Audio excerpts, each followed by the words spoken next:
First of all, yes, there will be spoilers. Admittedly, I wasn't all that excited for Wizard City, as Together Again was such a perfect end to Adventure Time as a whole, and having it continue for Peppermint Butler of all people just seemed really unnecessary. It wasn't intended to be the last episode, but still, did I really want more Adventure Time? Yes, apparently I did. I loved it. Before I get into it, please consider subscribing for more discussion content on animation. When the Fiona and Cake young adult spin-off series comes out, you better believe I'll be talking about that shit 24/7. Thanks to anyone who does so for helping keep the channel alive. I love you all so much. Oh, and be sure to check out my Discord, Twitter and Patreon in the description down below. Now back to the video. The quest for the chalice begins.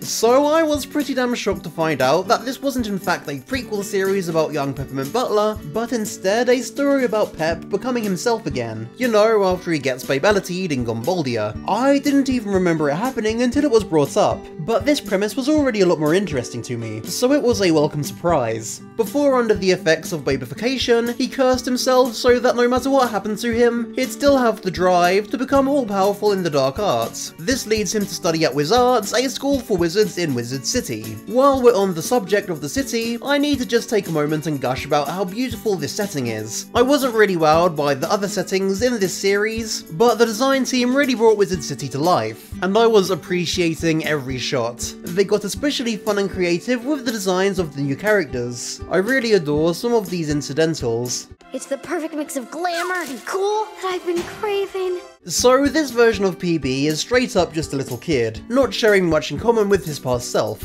But he does instinctively clean things like a butler, which made me chuckle. His curse acts much like a toxic, verbally abusive father figure, pushing him way too hard. It's pretty brutal. Every time he screws up, he's got the curse on his back, and he just berates the living shit out of PB for not living up to his expectations. It's heartbreaking, and I honestly really related to having that inner voice who tells you you're not good enough. It was realistic, and the allegory gets his point across very effectively. It's through PB's failure to live up to expectations that he can relate to and bond with the deuteragonist, Kadebra. She's Abracadaniel's niece. She wants to be a conventional magician instead of a real wizard, which her mother doesn't understand or respect. Her name is Mom Deborah, so she really has no room to criticize others. I feel like a lot of creatives will relate to this storyline. I've only had Deborah for a day and a half, but if something happened to her, I would kill everyone in this room and then myself. Wow, you really need a friend. No.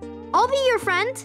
No. She's just absolutely delightful, trying her best to make her new friend happy and pursuing her adorable dream. Her design and voice actor just make her irresistibly cute. When it comes down to it, all these two truly want is to be loved unconditionally for who they are, and their friendship gives them that. They have such an amazing chemistry together. Pep is slow to warm and tries to keep Kadebra at a distance, but of course Kadebra's charms inevitably win him over, and allows him to open up to her. They're hilarious together, and it's just so sweet when PB does finally let her in. It's beautifully written. The episode does a really good job of getting you invested in their friendship and their personal struggles, with everything developing really naturally and satisfyingly throughout. So now I want to talk about this girl boss, Dr. Caledonius. She's a history teacher at the school. Basically there's this plot unfolding in the background of the episode, with people mysteriously disappearing because of some shadowy figure lurking in the background.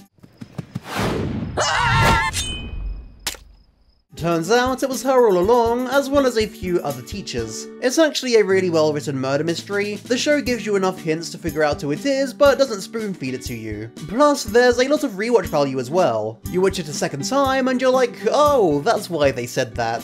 Which is exactly what you want out of a murder mystery. What you really don't expect though is just how dark and gruesome it gets. The brutal, unceremonious way in which people die in this episode is straight up horrific, which is great. I love being disturbed, because the episode is just so damn wholesome at times. It really hits extra hard when it gets twisted. Most shocking to me was that they just straight up kill the kid. A huge jerk of a kid, but still a kid. Not only do we just straight up see his skeleton, the show has the audacity to make a joke about it at the end. Love that. There were some particularly good jokes in this episode. Pretty much every single one hit. It was that good mix of goofy and terrifying, clever humour that I've come to love from this show. Peppermint Spader! Peppermint Spader! No! Original flavor Spader! As I said at the start of the review, sure, it didn't feel like we needed more Adventure Time, but did I end up appreciating it? Absolutely. A central theme for this episode is leaving the past behind and starting fresh, or rather minty fresh, and there's some nice synergy with that being the case and the last episode being about closure. To be honest, it got me a great deal more excited for the upcoming Fiona and Cake show. I really hope you enjoyed the review, and feel free to help me out by hitting the like button if you did. Subscribe for more videos on cartoons from me, and comment with your thoughts down below. Did you like Wizard City? Are you excited for Fiona and Cake? Let me know. Be sure to join my Discord, follow me on Twitter, and subscribe to my Patreon. Links in the description. Thanks so much for watching, and I'll see you next time.